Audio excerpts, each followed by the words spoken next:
السلام علیکم ورحمۃ اللہ وبرکاتہ۔ تو دوستو، یہ ہے وہ وظیفہ۔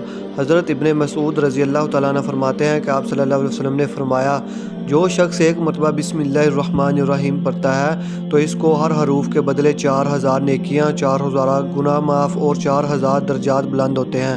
تو دوستو، بسم اللہ الرحمن الرحیم میں کل 19 حروف ہوتے ہیں، تو ہر ایک کو 4000 سے ضرب کریں تو ٹوٹل 76000 بنتے ہیں۔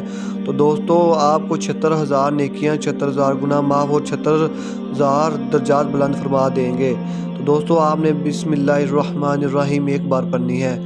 تو دوستو، آج ہی اس وظیفے پر عمل کریں تو انشاءاللہ اللہ تعالیٰ آپ کو 76000 نیکیاں، 76000 گناہ معاف اور 76000 درجات بلند فرمائیں گے۔ مزید ایسی ویڈیو دیکھنے کے لیے ہمارے چینل ضرور سبسکرائب کیا کریں تاکہ آنے والی ویڈیو آپ تک پہنچ سکے اور آپ اس سے فائدہ حاصل کر سکیں۔ اللہ حافظ۔